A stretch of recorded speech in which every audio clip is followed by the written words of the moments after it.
down considerably, which is what's happening at the moment. People only buy carbon credits if they have to. If there is a national policy, what they call a cap and trade policy, so that every ton of carbon dioxide that a factory produces above a certain level, they have to buy carbon credits to make sure that that carbon is sucked up by some other kind of project.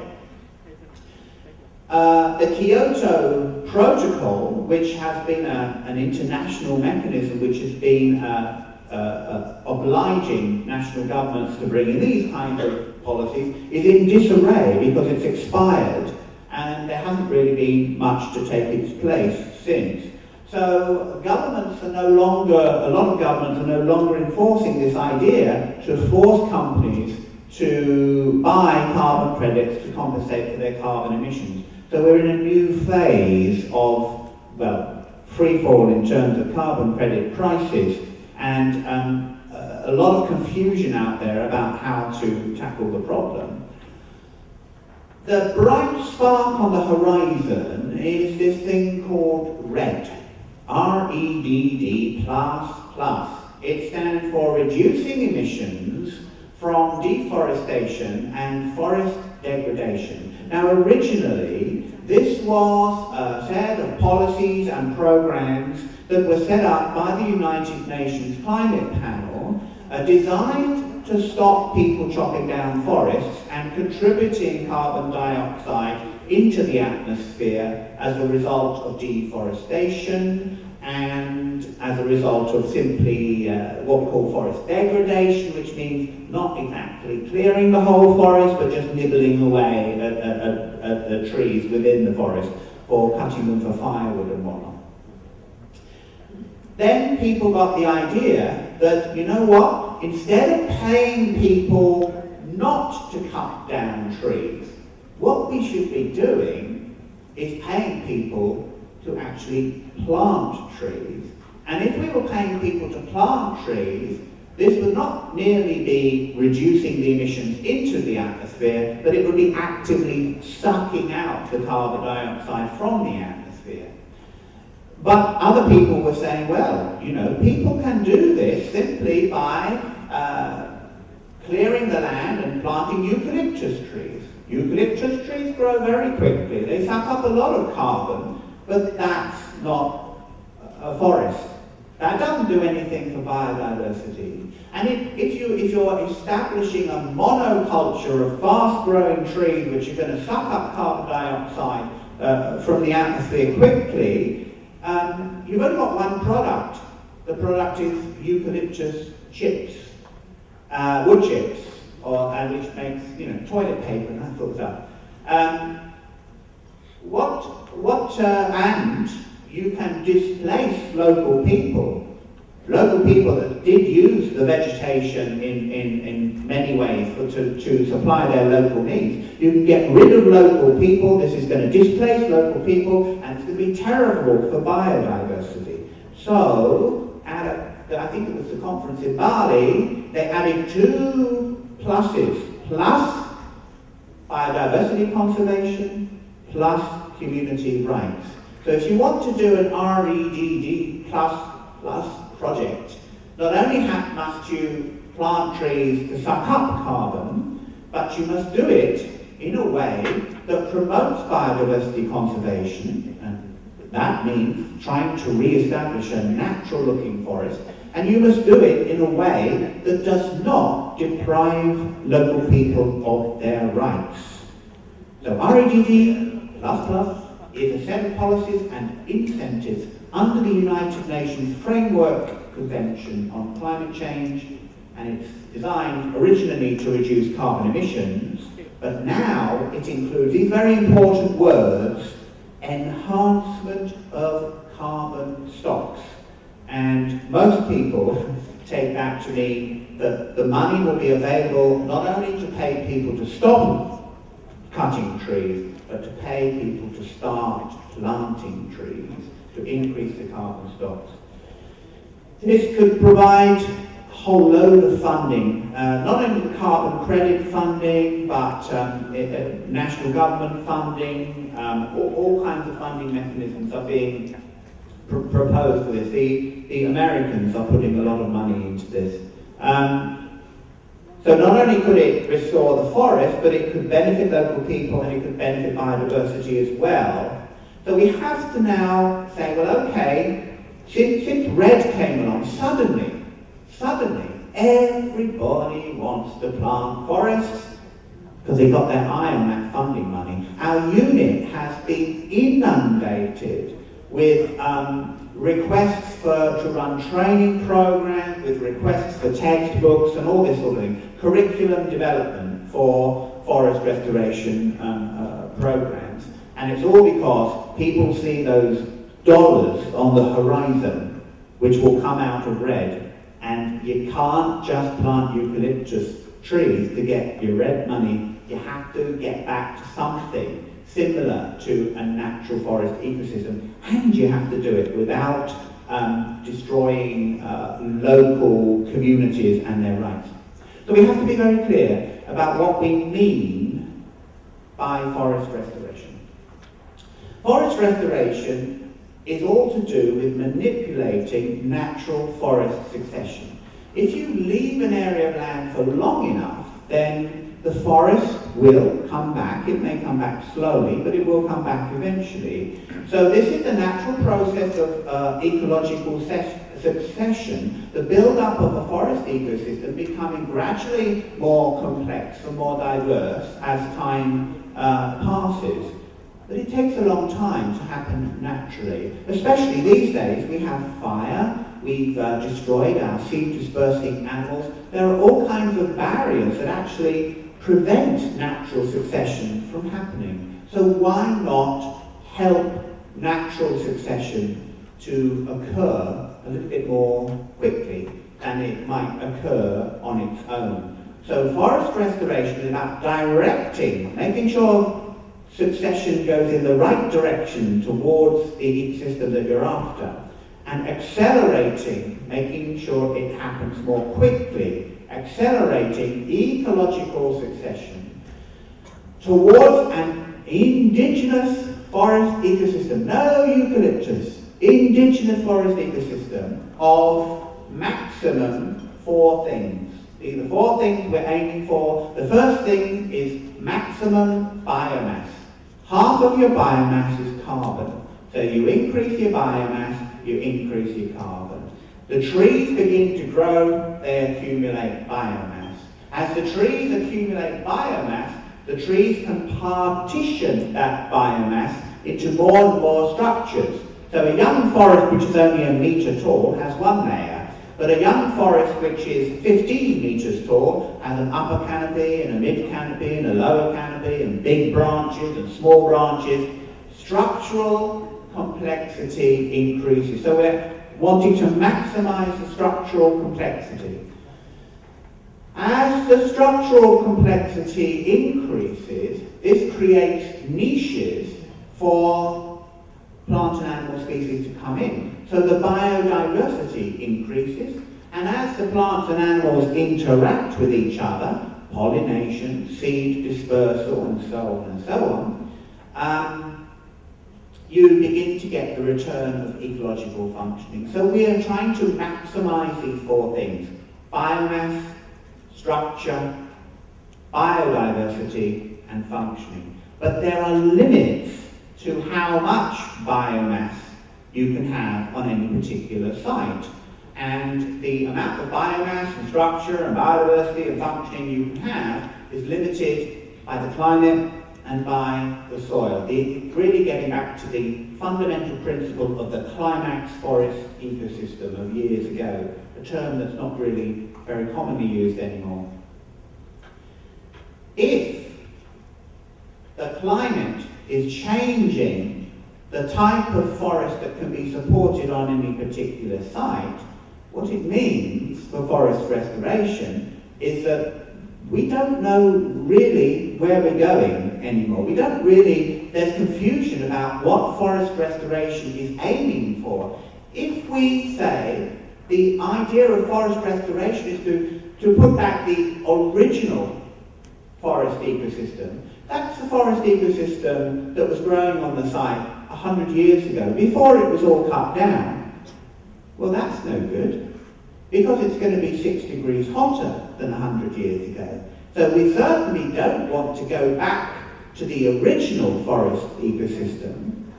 What do we... The whole word restoration implies going back to what was there before.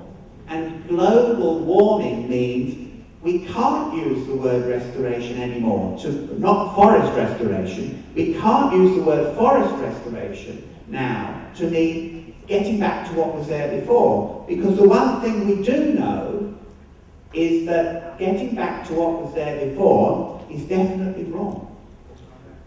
It will get warmer, we know that. All the computer models tell us that. If it gets warmer, we all know that hot water evaporates faster than cool water. So there's going to be evaporation, there's going to be droughts. What goes up must come down. So the water that is evaporated from the surface of the sea and from the soil must come down somewhere. The trouble is, we don't know where and when areas are going to experience droughts, and we're not sure where or when particular areas are going to be deluged in water. It's going to happen somewhere, and it's going to happen sometime.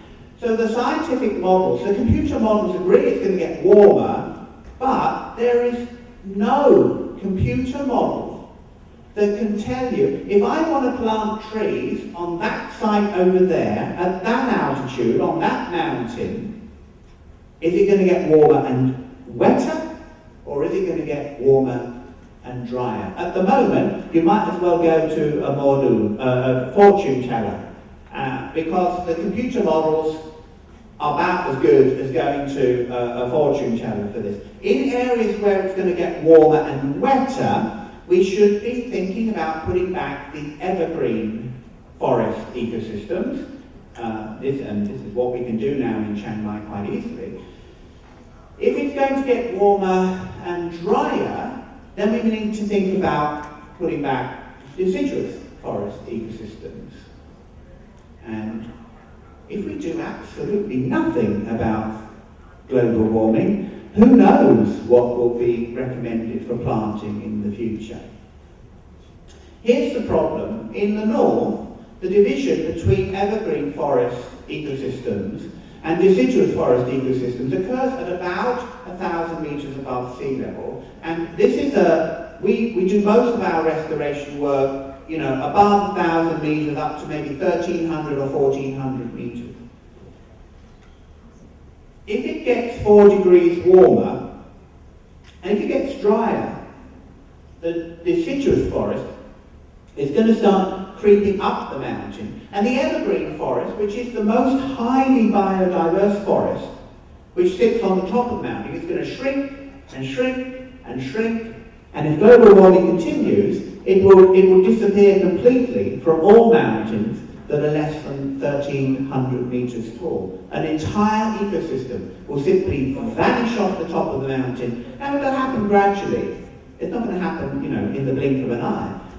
But it will happen in the blink of a geological time period. We will lose it from many of the mountains. Now the question becomes, in this mid-area here, what now do we plant? Do we restore? Do we assume that the international governments are finally going to solve the problem, that we're going to have an international treaty on global emissions, that it's all going to be okay, and we plant the trees which grow there today, evergreen? Do we assume that the governments, which are far more likely, that the governments might not actually agree on what to do about this, and they're going to carry on arguing about it for the next 50 years, in which case the trees that we plant today it's an evergreen forest ecosystem, but in 30 years' time it's going to be a deciduous forest ecosystem. What do we plant? What ecosystem do we restore? Now, global warming is not just having an effect on these decisions about what we plant where. but it's also having an effect on the reproductive ecology of the forest. It's going to change the flowering and fruiting times. This is happening all around the world. There are studies which are now showing plants are flowering earlier or fruiting later, and it's also affecting the insects which pollinate those flowers. Insects that are breeding earlier or breeding later. The insects and the flowers have got to be around at the same time. If the insects come out too early and the flowers come out later, there are no insects to pollinate those flowers, there will be no seeds, and that species will gradually, slowly go extinct over maybe 2 or 3 generations. The most vulnerable time in a tree's life is seed germination and the early seedling establishment, and these are times at which the tree is highly sensitive to a little bit of change in moisture content or temperature. So even if seeds are produced and they germinate, they then have that barrier to overcome the early seedling establishment phase. Weeds, pests and diseases are being spread around the world and are being able to proliferate due to climate change on a scale that we've never really seen before. And of course, a wildfire coming along, the wildfires are becoming far, far more frequent, especially in the north, and they can wipe out the forest in a matter of minutes. But it's not all bad news, because there are a group of plants which I think could probably benefit from global warming, and they are the wind-pollinated or wind-seed-dispersed trees. And the major group of them is the dipterocarps, which we find quite frequently in the north. Looking at our phenology data, we realise that most of these dipterocarps, they are fruiting in March and April. And when you look at the the maximum wind gust speeds are highest in March and April. So you've got these big heavy seeds with wings on them. If there's no wind, they just, they twirl around, they go straight down, they don't go anywhere. So you need a lot of wind to shift these large seeds with their wings on.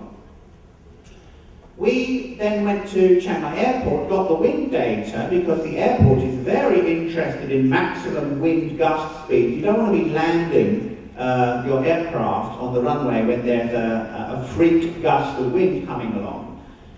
And we found that these wind gust speeds are going up. And they're going up because there's simply more energy in the atmosphere to produce these pre-monsoon freak high wind speeds, which can rip these heavy seeds with their wings off the tree, throw them up into the air considerable distances, and disperse them over very long distances.